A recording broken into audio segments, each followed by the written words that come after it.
for session 3 of our 6-part UPK Seeds of Change series.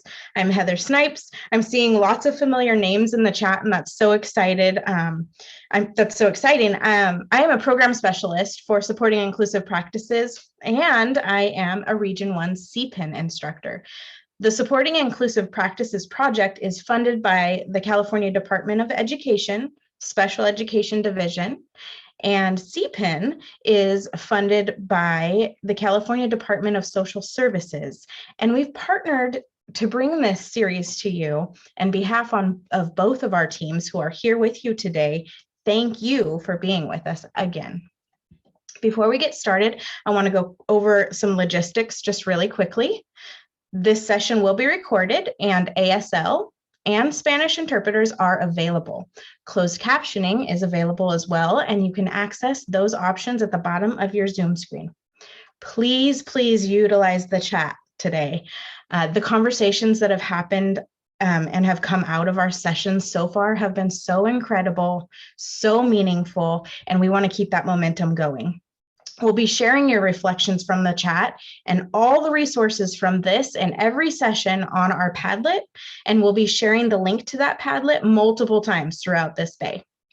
Additionally, a certificate of completion is going to be available on the Padlet for each of the 6 sessions, and that's different than what we had planned in the very beginning. So if you've attended every session, there will be a certificate for each one, not just the CPIN sessions. So one of the things I just want to remind everyone, and you don't need the reminder because you're all part of this loving family of UPK people, but as dedicated educators and inclusion accomplices, we want to thank you all for maintaining a community of kindness and understanding during our time together today. Please use the chat, use the Q&A. There will be time for questions at the very end of this presentation. Before we get started with our presenters, I just want to say that for years, our SIP team has been honored to partner with the incredible Imperial County SELPA Multilingual Students with Disabilities Content Lead Team. Today's presenters, Lupita and Susana, as well as Deborah Montoya and Vanessa Lopez, have elevated resources and professional development statewide, centering on one of our most vulnerable and marginalized UPK student populations. Thank you for being truly committed to providing inclusive UPK opportunities that ultimately lead to post-secondary success for all. That's what we're aiming for. You're all in the right place and in very good hands today. Right now, I'm going to hand it over to Lupita and Susana to introduce themselves and get started with today's outstanding presentation. Thank you, Heather, and thank you everybody for joining us today. My name is Lupita Holguin Rubio. I'm a SELPA coordinator here at Imperial County SELPA. And today in Imperial County, it is a beautiful day, sunny day, it's 67 degrees. So we welcome you on behalf of Imperial County SELPA and our new senior director, Christina Zavala. Again, we want to thank you for joining us. When we officially begin our slide deck, we'll have an opportunity to share a little bit about our background, just to give you some context for the dynamics of our team and why it's in the intentionality. I'm going to hand it over to Susana so she can introduce herself as well. Hi, everyone. Welcome. My name is Susana Avila Salgado. I am a program specialist here at Imperial County. Thanks for joining us today.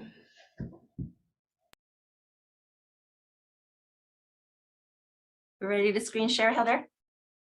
Fantastic. All right. Okay, folks. Just give me a thumbs up if you can see my screen. Fantastic. All right, folks. So again, welcome to our session today. Slide deck in the chat box, but you can also, oops. I don't know what happened. But you can also access it here. Oh, goodness. Through the QR code, or if you want to. Do you see that popping up? Looks like you might be frozen, Lupita. It looks like she is. What? Let's see. Are you able to hear me and see me? We can hear and see you. Okay, then she hear me? might have gone disconnected. Hello, can you see me? Um, There Okay, you are. You're back with us. I'm not sure what happened, folks. Apologies. That's all right. We have lots of Was it- grace in the Zoom world. Okay, Susana, did we lose you too, or was it just me? Just you. I'm here and I'll be posting the links for you, so don't worry about that. Thank you. Okay, let's try this again. Yes, we got this. Okay. All right.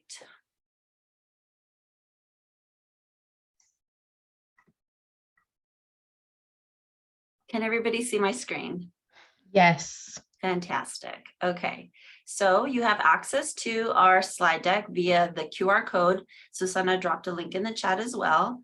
Again, every resource that we're going to be referring to in our presentation today is directly linked onto the slide deck, either through a title or on the actual images themselves. So if you have multiple opportunities to access all of our resources via our slide deck as well as our Padlet. Okay, next slide. So we had an opportunity to introduce yourselves at the very beginning. So now I'm going to ask you to take it a step further. In the spirit of our uniqueness, our individual uniqueness, and just what everybody brings to the table, our special gifts and talents, I'm going to ask you to think about something that is unique to you. What is something unique about yourself that no one else in the Zoom room has, or at least it's very unlikely?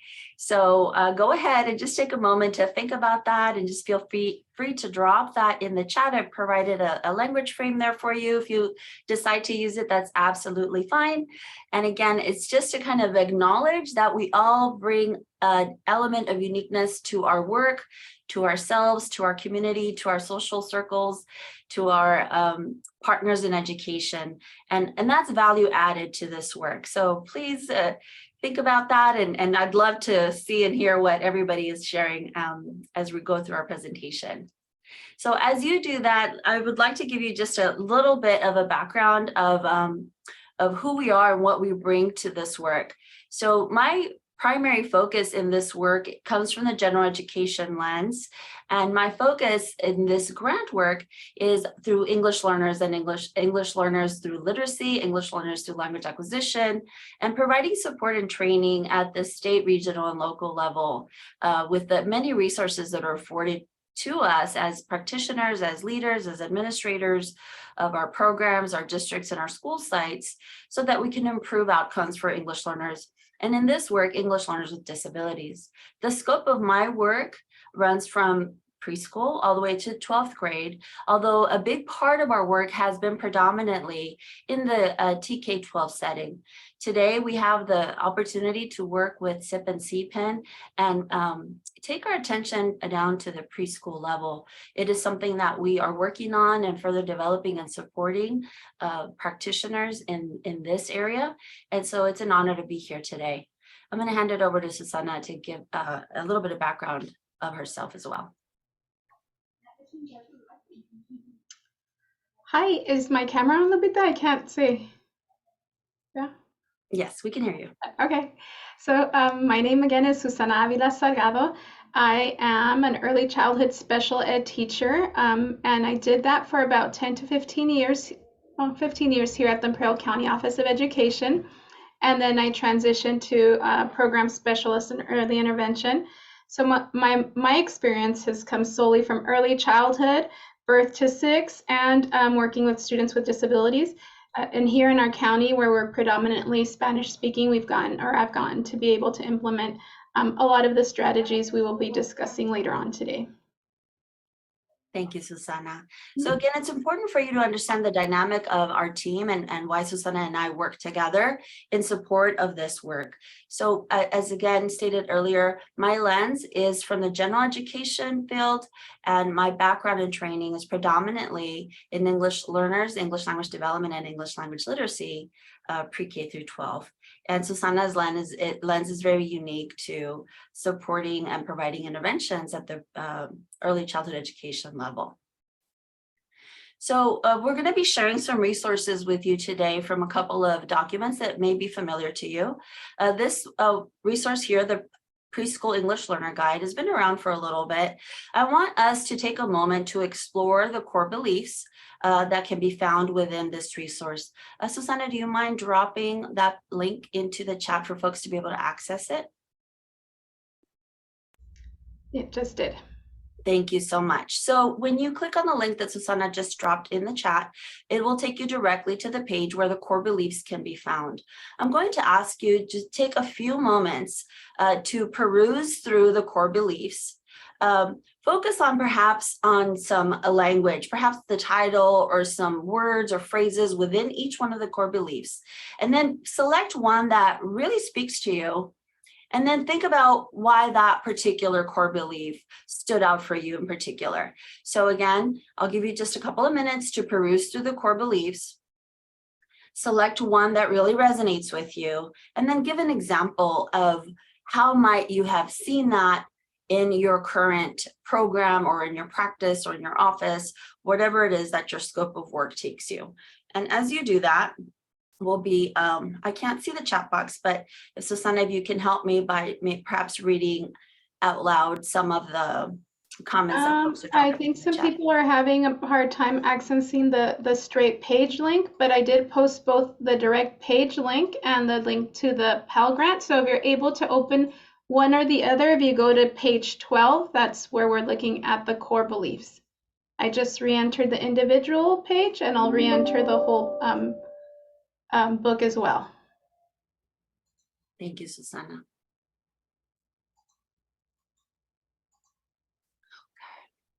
So I think what I will do, can you see my screen? Yes. Okay, because some of you are having trouble accessing the link, I'm going to post the core beliefs onto the screen for you to see. I'll just give you a moment to peruse through them. And I see some of you guys posting, so I think some of you are able to access it. And here's the second half of the core beliefs.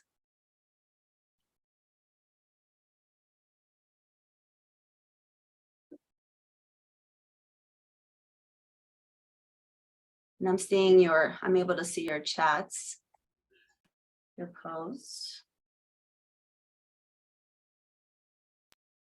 So understanding English learners requires gathering much information about them. Being able to communicate in more than one language empowers children. Understanding that English learners requires gathering much information is important and relevant.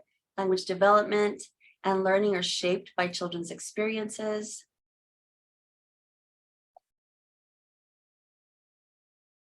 So again, this resource and why I wanted us to kind of open our presentation with the core beliefs is it's going to set a context for what we're going to explore and be reflecting upon as we navigate through the presentation. I'm going to switch back to our slide deck.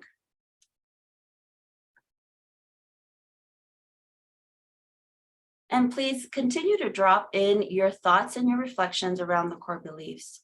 So again, this resource is one of the many resources that are afforded to us to be able to shape either our conversations, our programs, and that inform how we move and navigate through and enhance our programs, providing support for our dually identified kiddos in the early childhood education programs.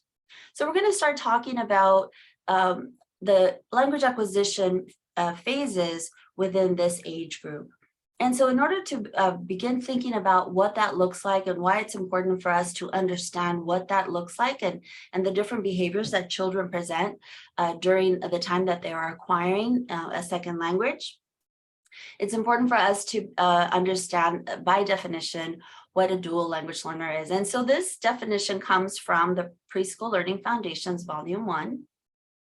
And it indicates that children whose first language is not English and encompasses children's learning English for the first time in the preschool setting, as well as children who have developed various levels of English. So by definition, this is who our dual language learners are. I'm mixing my grants now. So let's dive right in. Let's take a look at what our second language acquisition stages look like in early childhood. Just up front, I'm going to let you know that access to the entire video clip, I've kind of broken it up into sections. Access to the entire video can be accessed through tapping onto the title on this page, as well as at the end of my presentation, I provided the direct link to the YouTube page where you can find it. And of course, you have access to it through the slide deck itself.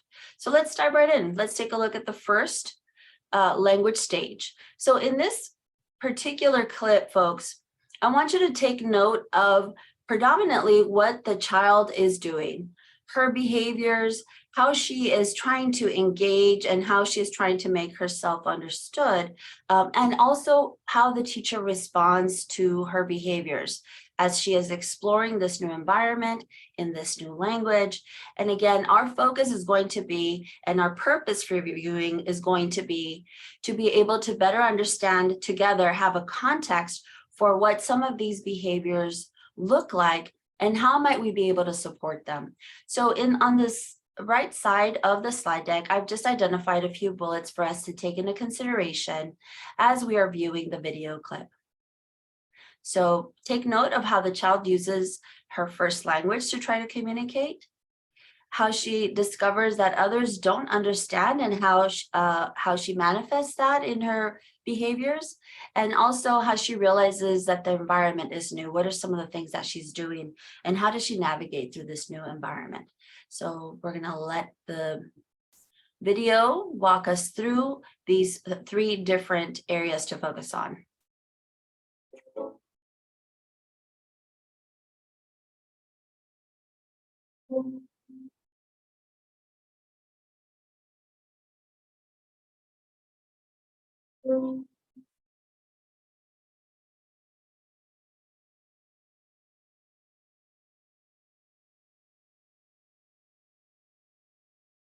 The definition of a dual language learner is a child who is learning two or more languages simultaneously from birth, or learning two or more languages sequentially. So that means that they're exposed to their first language at home, and once they get into a formal school setting, they can be exposed to English, for example. And that's a sequential learner.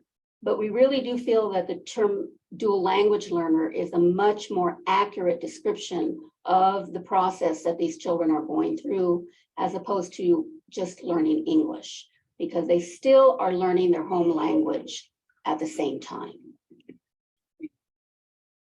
What is it? Is it a quick? What we know about young dual language learners when they're learning a second language is that they often go through fairly predictable stages of language development, approximately 4 stages. In observing Soyul, we see these stages in action, though not all children go through the stages in exactly the same way. The notion of stages serves as a general outline that a number of investigators have proposed and provides us with a starting point to attend to the needs of young dual language learners.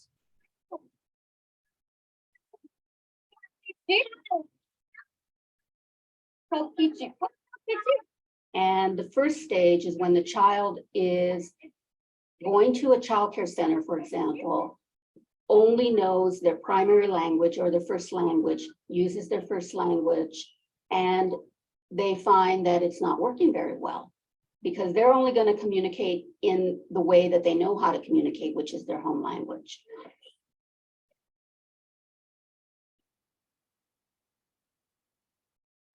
What is it? Is it a quick?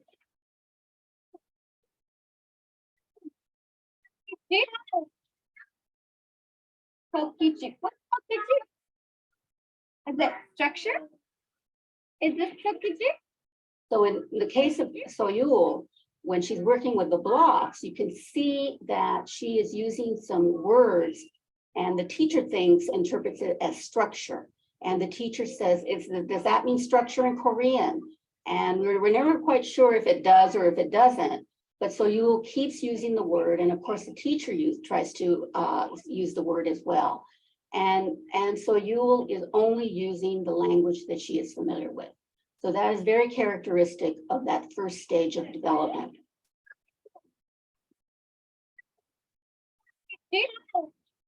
Well, the child comes in already having a language. That's a strength. They have something they can communicate with the world. It helps them make sense out of the world. It helps them build relationships. During that first stage, where they're being exposed to a second language, which is typically English, and they realize their first language isn't going to work with everybody. So they start to figure out that there is a new environment, a new language environment that they're going to have to figure out how to work in. Okay, folks. I want you to think about these 4 questions based on the video clip of Soyul's interaction with the teacher and her peers, and what the experts are telling us about what is happening in this stage of language acquisition for a child at the preschool level. And I want you to think about these questions. What did I learn about this particular stage? Maybe something that you weren't completely aware of, or maybe validates your understanding of what this stage looks like. What are some of the strategies that you are already using to support children at this stage? And what else might you implement in your current practice to support children at this stage? So I want to note that these 3 questions, we're going to be revisiting them as we go through each of the stages. So just keep them in mind. What did we learn? What was new?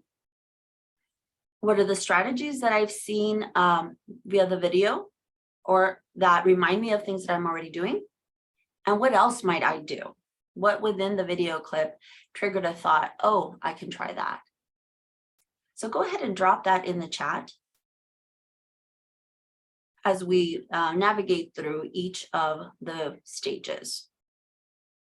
And again, we will come back at the end of the presentation to address any questions that you might have. But again, feel free to maybe post them on the side so that when we come together at the end of our presentation, we can address all of your questions. We're going to move into the next stage.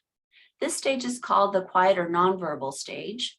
And the 3 characteristics that I've highlighted, kind of our purpose for viewing, is to take note that children at this stage may stay in this stage for a little bit longer than usual, or than expected rather. The child listens and observes, but is still learning, is taking in all the information that they see and that they hear. And that they may use other communication skills, such as crying, tugging, trying to get the adult's attention outside of their vocabulary of the language that they already know and their primary language. So let's take some time to observe Soyul in this second stage, the quiet or nonverbal stage. And again, we're taking note of the interaction between her and her teacher and some of the behaviors that she manifests in this stage, while in this stage. After she has been in the setting for a period of time, Soyul will move into what we call the quiet stage, or the stage where she's just saying, hey, my home language, my primary language, I'm using it, but it doesn't seem to get my needs met. So maybe I'm going to sit back and watch and listen and observe what's going on to try to figure out, well, what words will get my needs met? What words can I use? And so the second language learner will move into a quiet period where they are observant, they're nonverbal. But it's very important to realize that just because they're quiet and nonverbal doesn't mean they're not learning. They are still engaged with what is going on. Thank you. Oh, look at this one. Bird. Bird says, tweet, tweet. Cat says,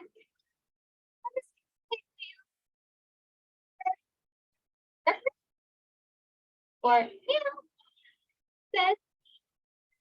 So in Soyul's case, for example, the teacher is reading her a book, and you can see how Soyul is very focused on the text, or on the pictures probably in the book, and is listening to what the teacher says. You can see that she probably doesn't understand everything that the teacher is saying. The teacher is saying how the bird goes tweet, tweet. Does the cat goes meow, meow. But she is trying to give Soyul some words that Soyul can latch onto. And so that is more characteristic of the quiet stage. The child is just taking in all of that vocabulary. The teacher is very effective in trying to give her vocabulary words that she can learn. Children who are going through these stages of second language development, when they enter into the second stage, it takes a lot of concentration. They have to listen an awful lot. It's a time when they're not really going to be producing anything. They're going to use all their nonverbal skills as a language participant in the classroom. They'll tug on you, they'll grab your hand and pull you over, so you'll play with them. They'll cry when they want something. They'll use all those communication skills because they know their first language isn't going to get them anything at that moment because it's not understood. After the child has been in the quiet stage for a while, and again, we don't quite know how long a child will stay in any particular stage. It depends on the child's personality characteristics, how motivated they are to learn the second language, and it also depends on the quality of the language inputs that are going on in the child's environment. Okay. So in this particular stage, we see children interacting using their body, right? Using other modes of expression that is not their primary language.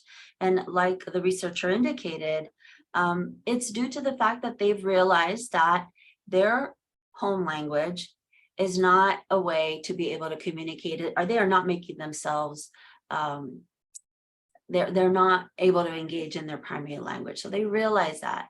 I think one of the things that really stands out for me is how some of these behaviors may be misinterpreted as misbehaviors, tugging on you, getting a little impatient, crying, those types of behaviors.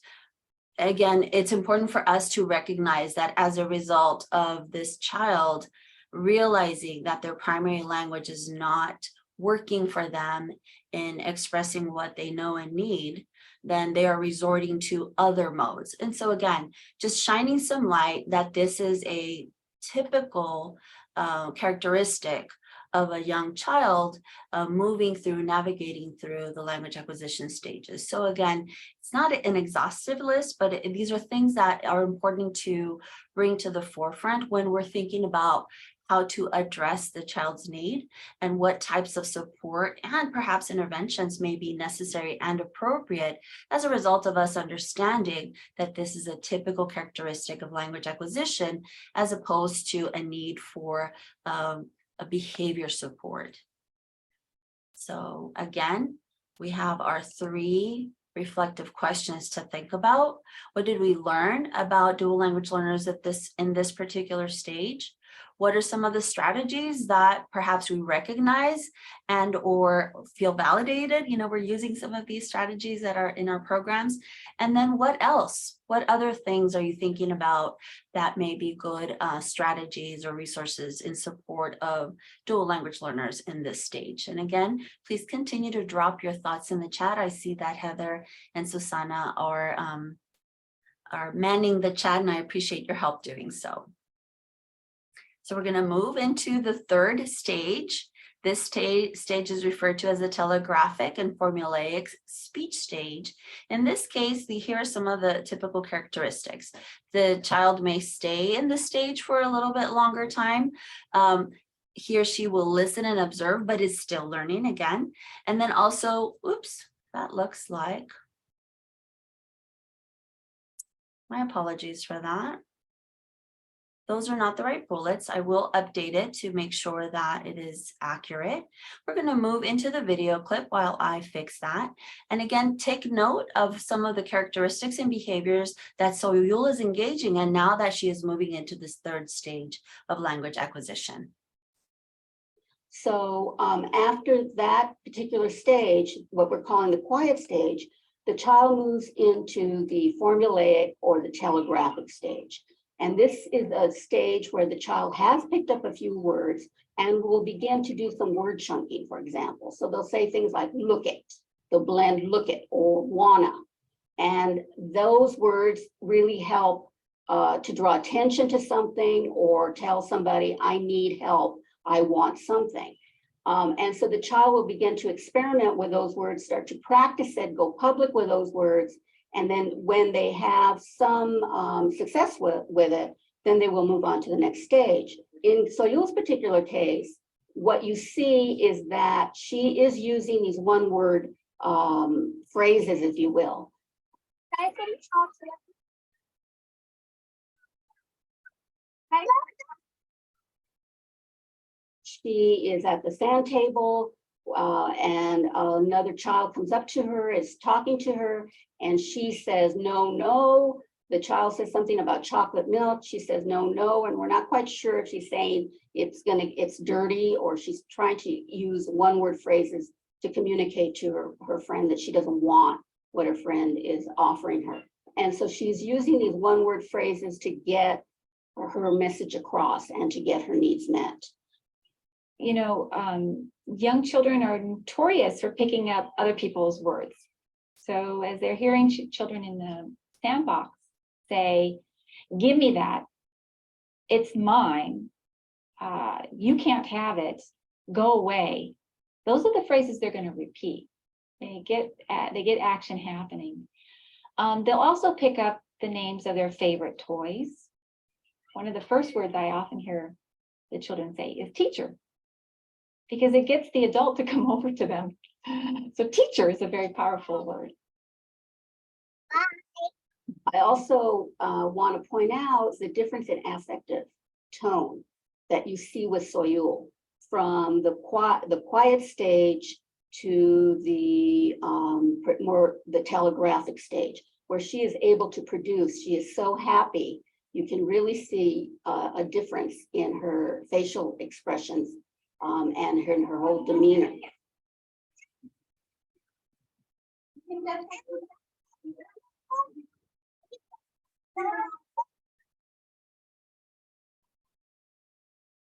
Further in that particular sequence, you see Soyul's very happy greeting her friends. And she is pointing out and naming different children who are her friends. And so she is saying the person's name is my friend. I believe that's what she's saying. And so she has used a formula. Aaron's my friend, Mary's my friend, Johnny's my friend. So she has kind of figured that out. That is characteristic of this formulaic or telegraphic speech stage.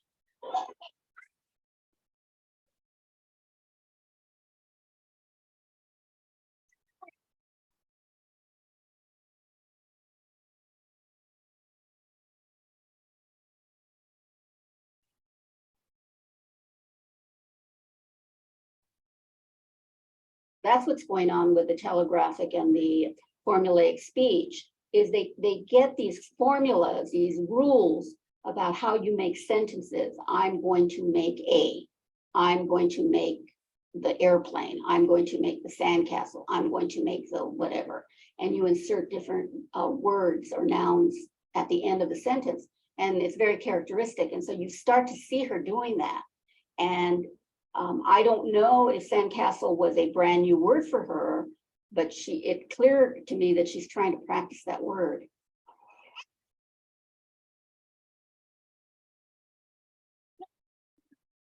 Here. There's a spider. Spider. Oh, it's a spider house. You know what a spider house is called? It's called a spider web. Web. Spider web. So you can look. In the situation of the spider or the spider web, it's very interesting to watch how she is the one that brings everybody's attention to this and says, spider, spider house. And then the teacher comes over and says, it's a spider web. That we call it a spider house, a spider web. And then she gets all excited because she has a new word for it. And she says, web, spider web. And so here you see Soyul really at the transition stage of moving into production. She's initiating conversation. She's very comfortable with it. She's very attuned to listening to new vocabulary that she can latch onto to describe meaningful activity or events in her life. And what's very interesting to watch here is the role of the teacher in providing her with that language and the vocabulary to support and extend her knowledge of English. I don't know. Okay, folks. I think it's evident how Soyul's behavior, how she engages with each other, with the children, with the teacher. Her personality is really shining through as compared to when she was in the previous language acquisition stage, the silent stage. It almost seemed like she was disengaged while she was in that silent stage. And again, why I point that out is because it's critical that we all begin to talk about these characteristics and remember that they are a typical behaviors and characteristics of a child who is acquiring English as a second language. So that we are able to provide the appropriate supports and or interventions whenever they are necessary. So in this particular stage, we see Soyul really thriving and being very proud of herself and being able to engage with her peers, with the teacher, and using the English language that she's beginning to master and use very successfully. She knows that she is making herself understood. She's able to engage and play, and of course, learning through that play. But I think what's critical here is the environment, how the teacher sets the tone for learning and allowing her to engage and point things out and provide a label for something that is familiar to her, but now she has this new label for something that she didn't even know what the label was for. And so again, her excitement is really what stands out for me as she is engaging in language use and engaging with her peers, and all through that process of becoming more fluent in English in her second language. And again, you know the routine. Let's do a little bit of reflection. Let's think about what we learned about children at this stage. What are some of the strategies that we recognize and perhaps use? And then what else might we be able to do with providing support for kiddos at this particular stage? Go ahead and drop your thoughts in the chat.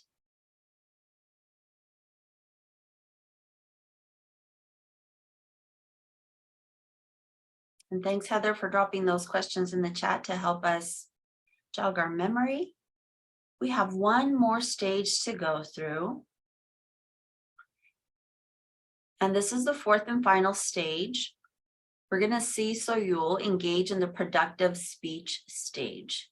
So in this case, she is developing more vocabulary, words, and phrases. She's using them to connect and create sentences. She produces original phrases. Although she will make some errors, which are very common as children are acquiring the second language, she feels very comfortable and using and engaging in English. So let's watch her in the productive speech stage. After the child has had some experiences with that, they will finally move into the more productive stage of second language acquisition, where you're going to get more whole phrases and more lengthy utterances. And what's characteristic of this particular stage is you'll get more original language from the child. What is ballet? Kind A kind of what? of movement. A kind of movement. Do you have any special things you wear for ballet? What do you wear for ballet? Ballet. Ballet clothes. Ballet clothes. What does it look like? Pink. It's pink Yeah, Do and you- we have pink treasure. and pink treasures too. And then pink flower. Pink flowers. And in Soyul's case, you very much see that when she is talking to the teacher about the ballet lesson that she has. In that particular case, she says to the teacher that ballet is either a kind or type of movement. Nobody told her that sentence. She's not imitating anybody. She came up with it by herself. The teacher then continues to ask her very open-ended questions about her ballet shoes, and you can see that she's much more fluid in her language production by stage 4. And ballet shoes. Why do you need ballet shoes? Because you have to dance. You have to dance. Oh. So they're picking up a huge amount of vocabulary during that 4th stage. They are continuing to absorb the language, listen to the language, and then produce it quickly. So they need lots and lots and lots of experiences, both listening to the language and trying to express themselves. Okay, good job. You have to. This following of one child over the course of 14 months illustrates the stages very clearly. And that you see how the child comes in knowing no English whatsoever, and with the help and support of her teachers in an environment that's warm and welcoming, she blossoms over the course of time into a little girl who is producing original phrases and is understanding what is going on around her, who is interacting with her peer group. And so over the course of this 14 months, she is able to learn enough English that she can function within her context. And it illustrates the 4 stages that we've been talking about very, very well. Why do you need ballet shoes? Because you have to dance. You have to dance. Oh.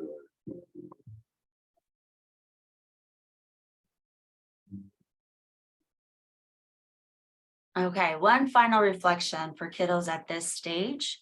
What did we learn about students' behaviors in their language acquisition at this stage? What are some of the strategies that we saw and or that are familiar? And then how else might we be able to support dual language learners at this stage? Let's bring your thoughts to the chat box.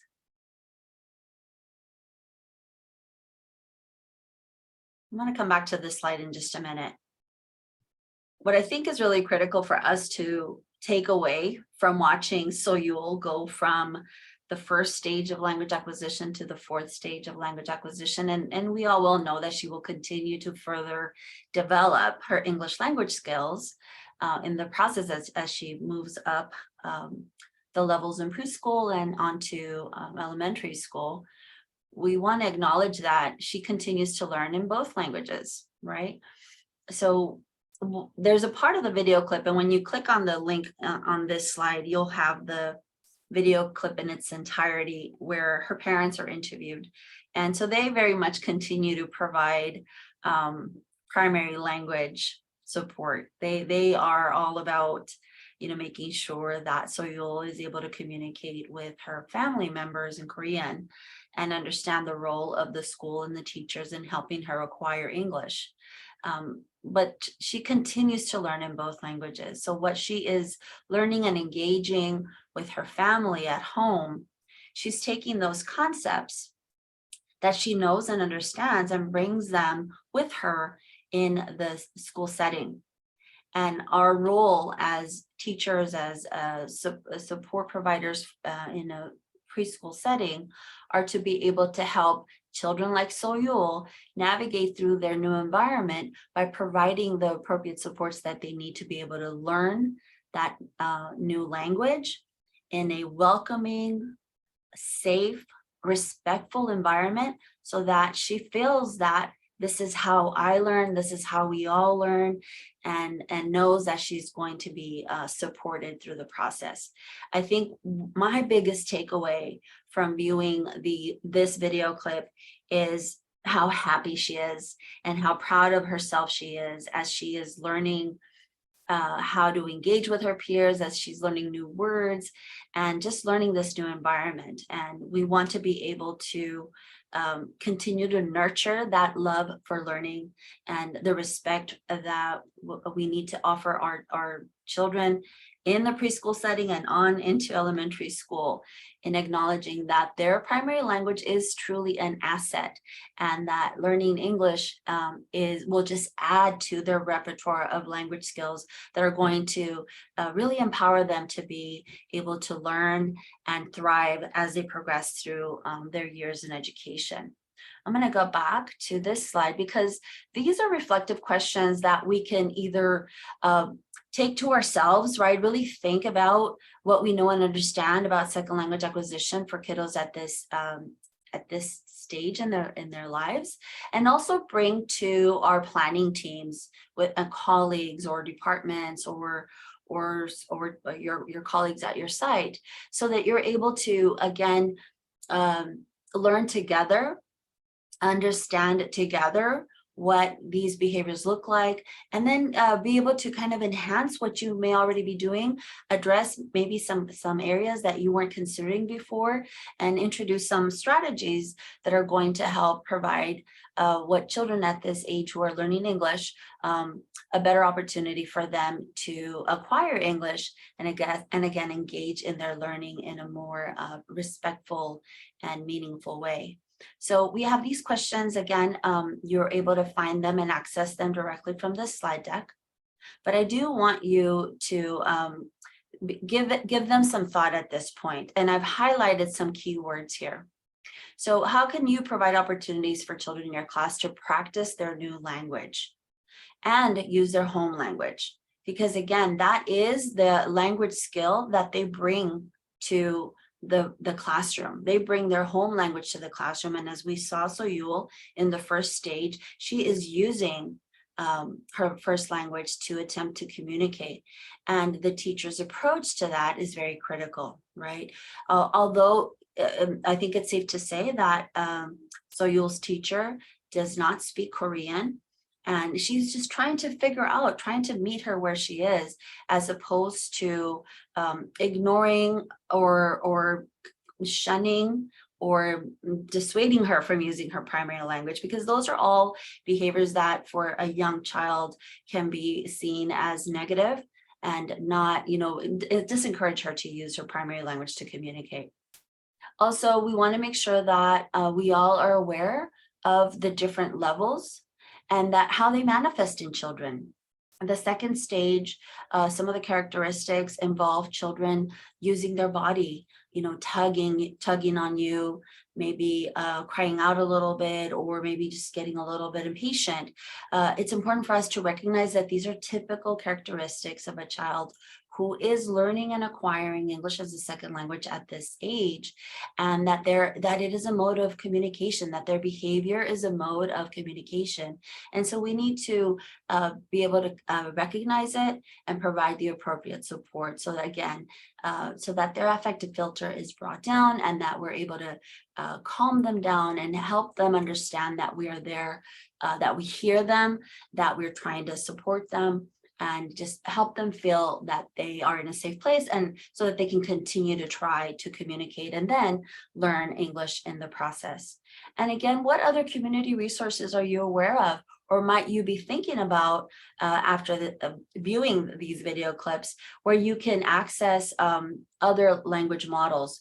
In this case, Soyul's teacher doesn't speak Korean. Might she have considered asking the family members if they would be open to come to the classroom, and just again to really embrace the primary language, to really embrace and show the children how important and valued different languages are. But again, there are different community resources that can be accessed when that is a situation where we do not speak the language of the child. And so how might we be able to address that need within our community? So again, final note here is that children learn in two languages. And so tapping into acknowledging and valuing their primary language as a language resource is going to enhance their learning and further support them acquiring English, the second language. All of these resources that I shared with you today can be found in Chapter 5 of the Preschool English Learner Guide, the Pell Guide. The video clip I've linked the video clip here below for your access. If you want to use it, review it, share it, completely at your disposal. I think it's a very clear picture and beautiful way to help us see how a child acquires English as a second language, and also how evident it is that when in a nurturing environment, the child can easily thrive and learn more easily.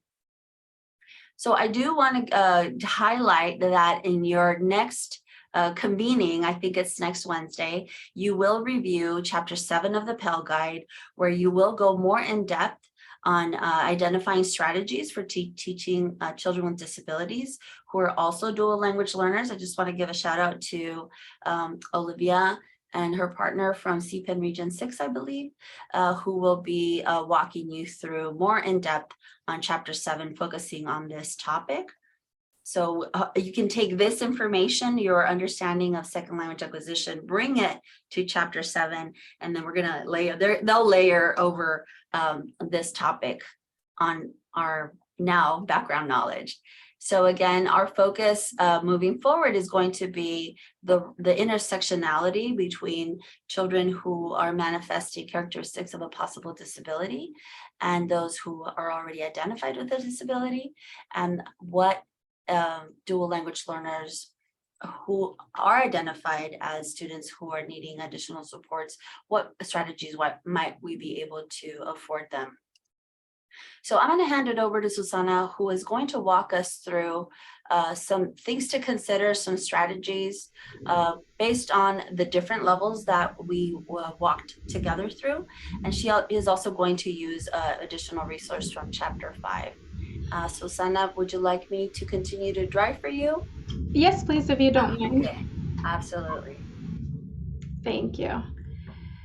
Well, as you'll see today, we are referring a lot to our Pell Grant and to Chapter 5 in particular, just because if you weren't aware of the stages of second language learning acquisition, knowing what the characteristics look like will definitely help you be able to determine what strategies you can start implementing and with what particular children, because not all children within your classroom will be in the same stage. So here you could see in this resource that is found in the Pell Grant and the Pell Guide, and it's using the link, you could download the whole Pell Guide, have it on your desktop, and refer back to it whenever you feel it's necessary. But as you can see, it lists some of the strategies and during what stage would be best to use that strategy in. We won't go over every single strategy today, but we will go over a few. Of course, it's not all inclusive, and thank you for all your input in the chat, because there are already a lot of strategies that you can take from there, use from there, and get ideas from. And if you have any questions, feel free to put them in the chat, and Lupita or Heather will stop me, since we still are okay with time. But if you feel more comfortable waiting till the end, we can also do that, not a problem. If you can go to the next slide, Lupita, please. In this slide, we're trying to depict how we can use the information that the child already knows and the language the child already knows to be able to share with us by either pointing, showing us an actual picture that matches what they want to say, or bringing us the actual object if we have one available. When we go over these strategies, you'll see that there are strategies that are meant to support all of your students within your classroom. There are also strategies that you are probably familiar with a universal design for learning, right? There are supports and scaffolds that are meant to increase the communication within everybody. Once we're providing these different ways of being able to show and demonstrate maybe the comprehension of each student, we can then further the communication by making comments and narrating. Like, instead of going from truck, we say this is a yellow truck. So we start using some expansion. We also extend the language that we're teaching to the student. And we also have to remember that it's very important to provide repetition. And I'm preaching to the choir here, but I'm sure you have pictures of a truck, actual trucks, trucks in many different colors. So the important thing is to be able, especially with the basic concepts that the children are familiar with, to be able to provide a lot of time, a lot of practice for repetition. And to also, again, I'll repeat, to allow them to be able to express themselves, not only with verbal language, but pointing, showing, or taking us somewhere. And as Lupita went over, those are a lot of the behaviors we see within the stages themselves, especially during the nonverbal stage. If you can go to the next slide.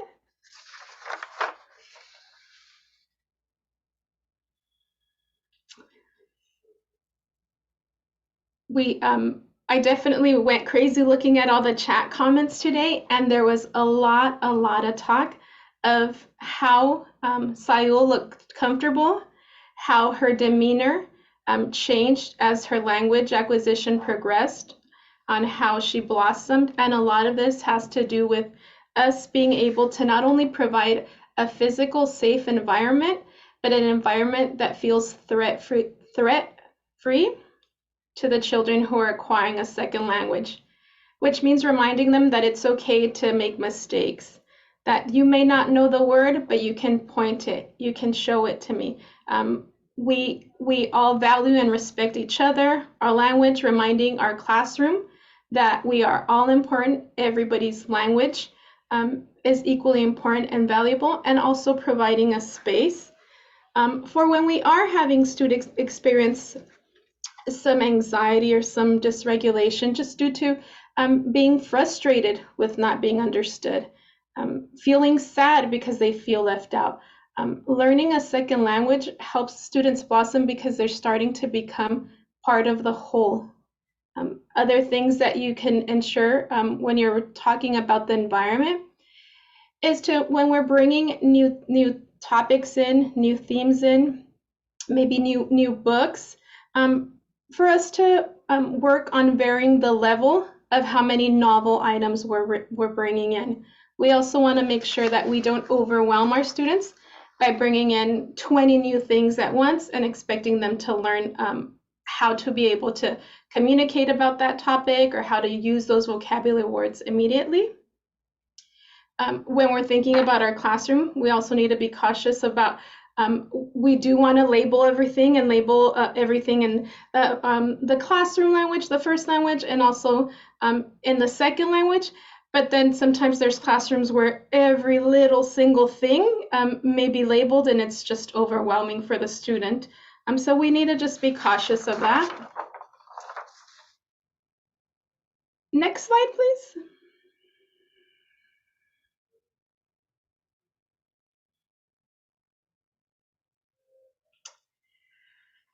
This slide, and I think I forgot to mention, but there's links to some of the materials within the slides. This is again a reminder that most our curricular material within the classroom comes in one language. So it is our job to remember to provide that instruction in the student's language. If there is key vocabulary, and I know a lot of you mentioned in the chat that we go over it ahead of time.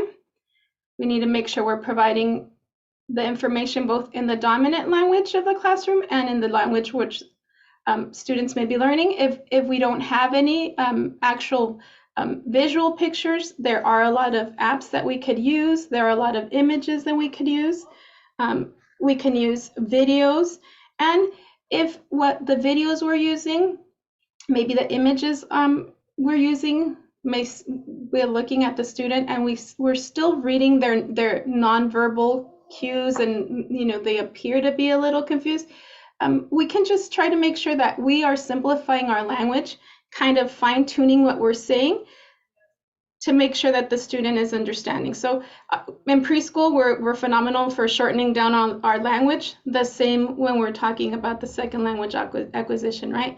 Instead of, Johnny, make sure you go to the cabinet and bring me the red ball, we could just say ball or red ball or pelota, or show a picture of it while we're walking over there. So simplification for me has been the most helpful in these classrooms. and a lot of visual pictures for everything that we're using. Next slide, Lupita. This is a little bit, this is not a little bit, this is a lot based on the concepts also from the Universal Design for Learning, where whatever our thematic content is, we're providing different displays of it, videos, pictures, sounds, matching to what the child already knows. That way, we're providing several opportunities and different types of media, especially now. There are a lot of our preschoolers that are very, very quick on using iPads and technology and are able to find and tell us what they need searching. Sometimes if we just say cartoon, they're able to find that on the iPad or on the phone or in a picture. So having a different representations, I have found very helpful.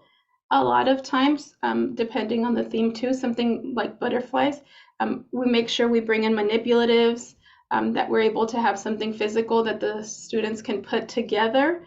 And then that way, it's not always just based on the students' expressive language, but just on understanding of the parts, right? Like connecting, if we're talking about butterfly pieces, putting the butterfly together, and we're able to determine the comprehension based on that. Next slide.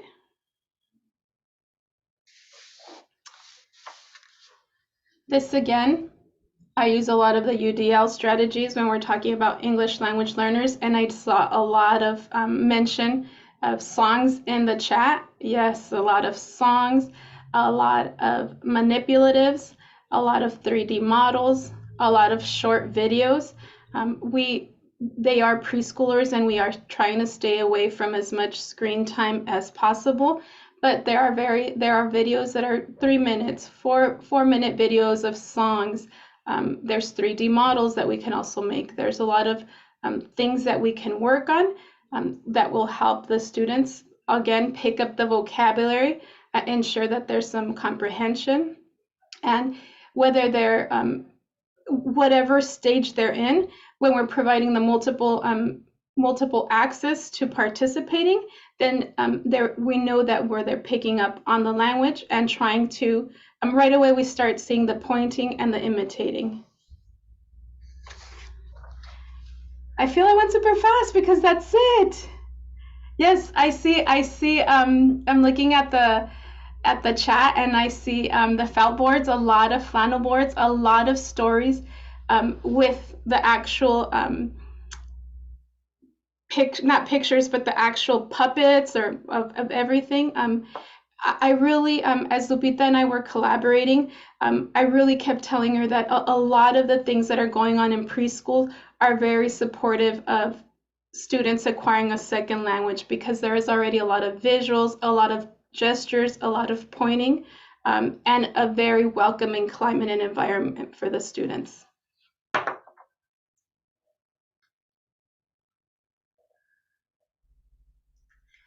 That's all my part. I don't know if there's any questions. I don't know if there's anything you want to add, Lupita. I think what I'm looking at the time, I believe we have about 25 minutes before we close shop officially. We are going to hang back, address any questions that you may have, or if you just want to unmute and share your thoughts rather than drop them in the chat for the good of the group. We appreciate your thoughts as well. I'm going to stop sharing now. And you're more than welcome to raise your hand. You can click on the reaction button to raise your hand, and we'll be able to see that your hand is raised, and you can unmute. You can share any questions that you might have for Lupita and Susana, or you can share any strategies that you're using. Now is the time. We have some time to collaborate together.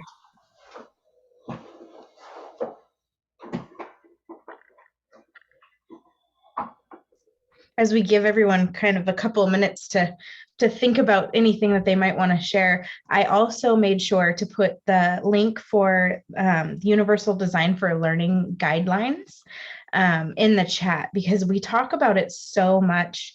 And I think that it's a really good time for us to implement those things in early childhood, right? We're talking about all these ways that children who are learning English can represent their knowledge, and that's a whole piece of universal design. So I wanted to make sure that everyone had the link for that as well.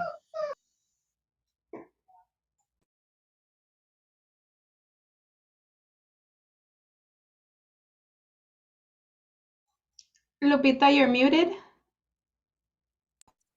Of course I am.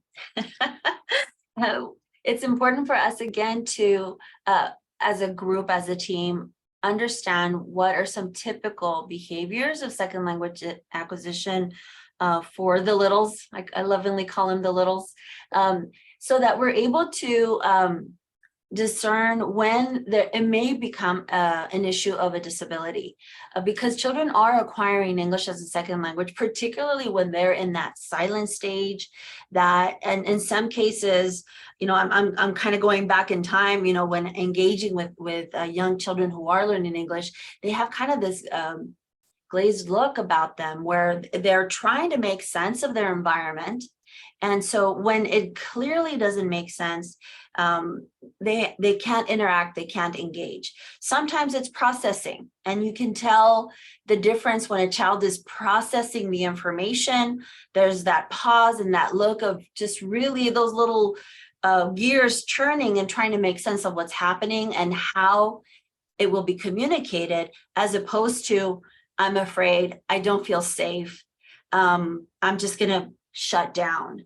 So it's critical that we continue to study and take note of these behaviors, because again, what we shared with you, it's not an exhaustive list or information of what it looks like every single time.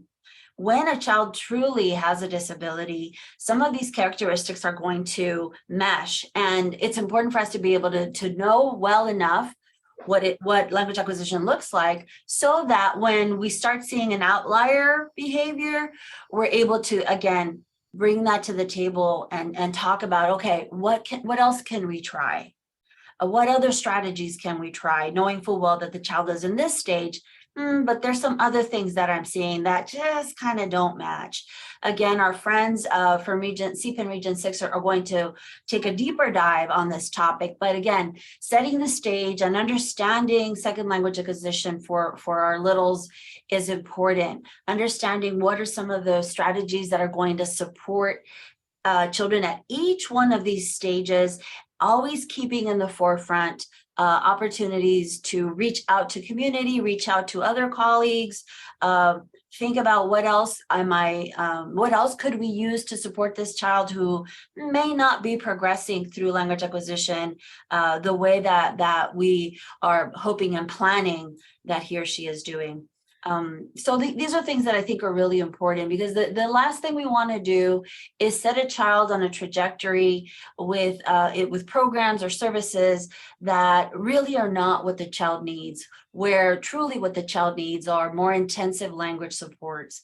So again, we're all about providing supports. We're all about matching services to the child's needs, but we need to make sure that we've exhausted all of our language supports before we start moving into, okay, maybe we do need to move into interventions or special education services.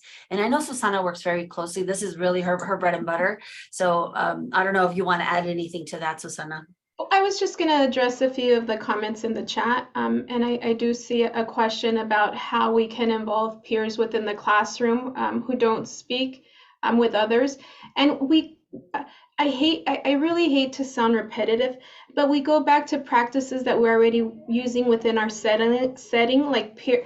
When I say peer modeling, it could be peer modeling, like to ask the student, like, you know what, Johnny still doesn't know how to say what he wants, but if you want to ask him to play with you, maybe show him a picture of the two things you would like to play with, and then say, Johnny, play ball, play blocks, and use that. Even if it's just, we go back to the pointing and to the gesturing. And if anybody has any ideas of how they do it now, or what they've been doing, please put them in. But we use a lot of like, show me, take me, or take your friend where you want to play. Look, he's telling you, especially when we're looking at all those behaviors that we talk about. And maybe if we see the pulling somewhere, the taking somewhere, a lot of times children within the classroom, especially because they're young, they'll feel it's aggressive or invasive. And then it's our job to narrate and say, Johnny wants to take you to the blocks. He wants to play in the blocks. And so we're modeling and narrating that language, but both are learning, right? The child acquiring English is learning what they'll have to say. And then the English speaker is learning how to read those physical cues as well. And so that's what we do a lot in the classroom. And something I wanted to address, and it was like my mind was read. I saw about a group of boys moving to only Spanish during free play. But before I was going to address the boys, I was going to share with you that I see it a lot here within our county, that because we do have a lot of Spanish speakers, then all instruction becomes Spanish because we're supporting Spanish, but then there's no English language learning. And so we need to make sure that we're providing just enough support so that the child is acquiring English, because they're already coming home with they're already coming to us with their home language. And if we just revert to complete supports when they keep continuing up in grades, then we're really limiting them. So I would encourage you to, a lot of our job in the preschool setting is to facilitate that play. And it's especially with expressive language, we can't make the students speak in English, but we could definitely be there and be modeling, right? Be that little bug in the ear where the child keep going back to Spanish, and then we're like, oh yes, look at the B. We have to be that persistence or that persistent voice. And eventually they'll start picking up and they'll start changing to the language. I know that myself personally, I revert to Spanish whenever I can because it's quicker, easier, and my comfort. But if I never got out of that comfort, then I wouldn't have picked up English. And that's the same. We need to make sure we're within a safe environment. We're still challenging the students. I don't know. Let me see if there's anything else. Do you see any other questions, Heather, or anything? I'm seeing so many just valuable stories and things that everyone are sharing about, the things that they do in their classroom for dual language learners, but also the same type of strategies to support students with disabilities of many different kinds. I think that this group here, it's so wonderful. This is just another example of how collaborative and creative our early educators are. This chat is so valuable and so rich with information. You answered those 2 questions that came up, and I keep reading all the input. It's just amazing. And I do want to just say, I really appreciate all the information that you shared with us today. And we are open to stay together for as long as we want to right now. If there are any questions, make sure you're raising your hand and we'll bring you right off of mute.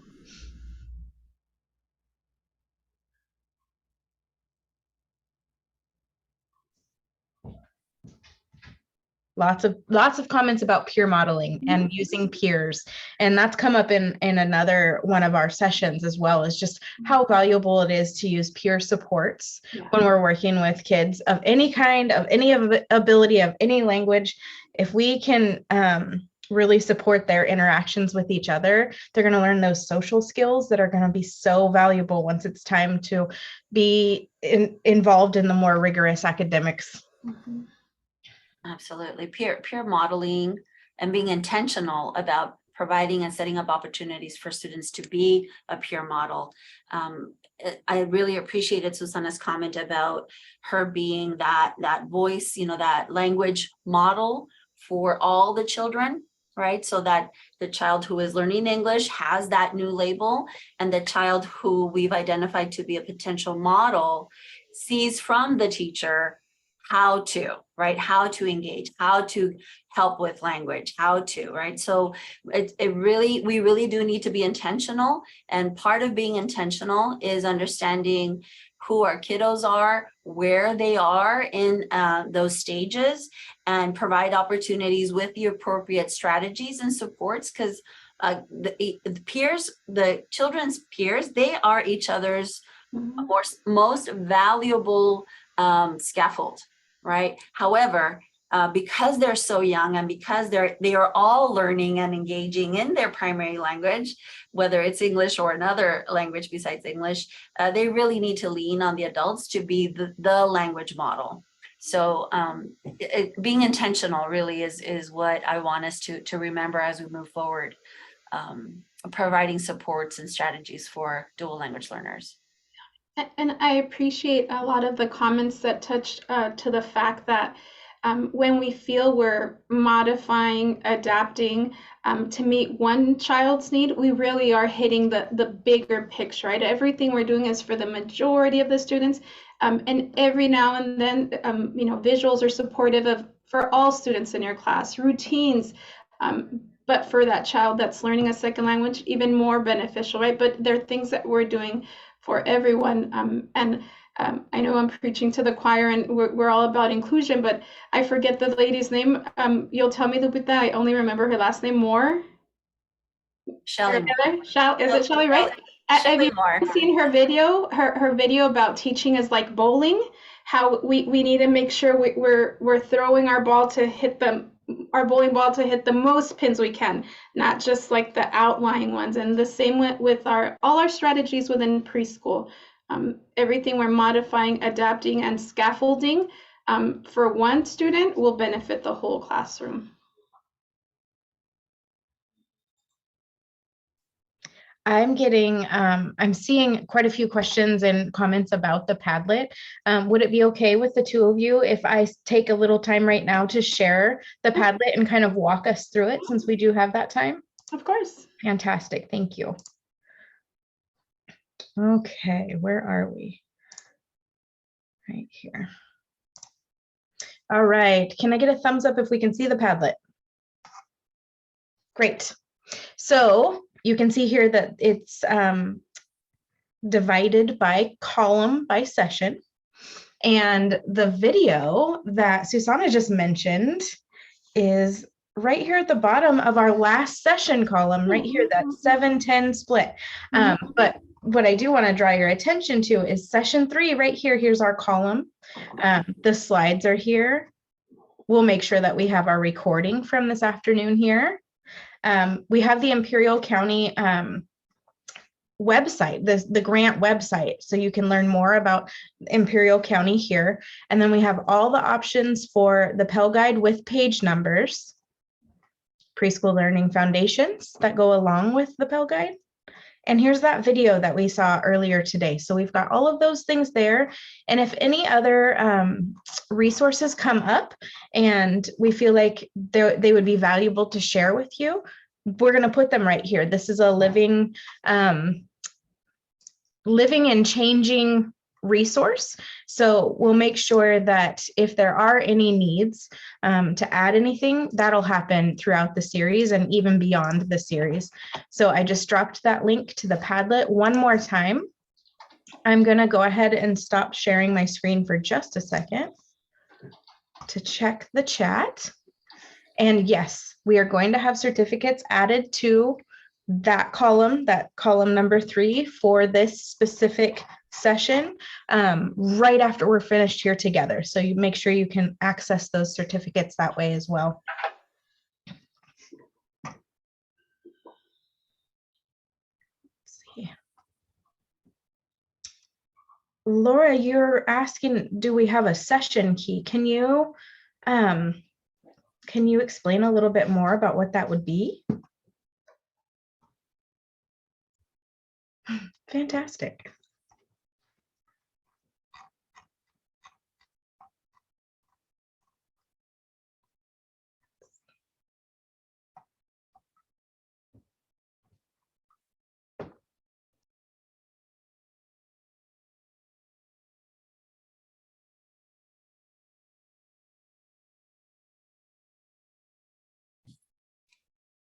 Hi, Heather.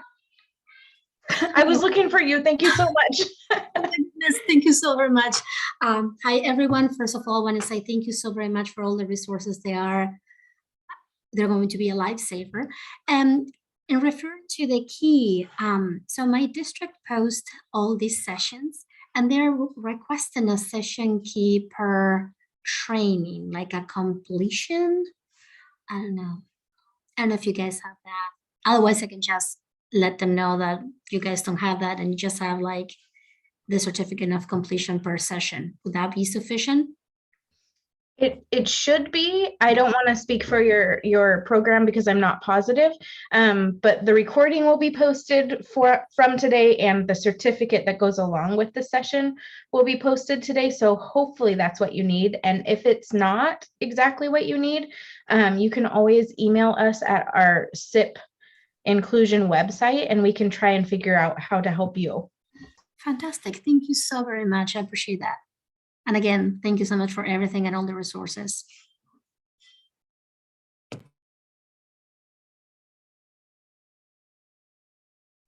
So I'm just going to go ahead and drop our Supporting Inclusive Practices website link here, just in case anybody wants to learn more about supporting inclusive practices. And then Janelle also put in our connect@sipinclusion.org email address. So if anyone has questions, you can email us there, and our fantastic program assistants will get your questions and we will answer them as quickly as possible.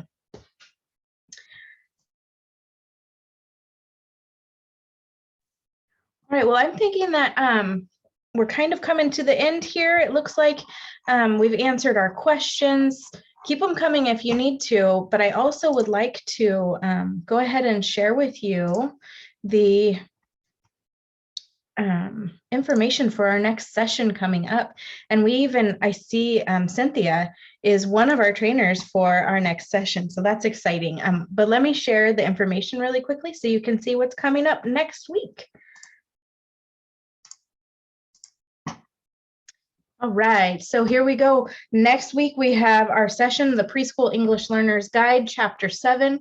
It's Wednesday, February 8th, 3 o'clock to 5 o'clock. And our presenters are Cynthia Fong Wan from CPIN Region 5 and Olivia Ortiz from CPIN Region 6. So there will be certificates provided for that session, and it's really going to be so complementary to the information that Susana and Lupita shared with us today. So I think you're going to find it super valuable, and we'll just be able to continue that conversation about supporting our dual language learners who also are experiencing some sort of disability as well. So don't forget to join us for that. There will be reminders on our social media, and you can join us at our SIP website if you want to learn more about that, or if you'd like to share the information with anyone you know. So I just want to say thank you very much, Susana and Lupita, for being here and sharing with us. And I just appreciate everyone being here with us throughout the day. We're going to take a look at our chat. We're going to create a reflection, and that will be also included in this sessions column on the Padlet. So if you just give me a little bit of time after we're finished here together, you'll see the certificates, and then tomorrow we'll be sure to get those reflections posted as well.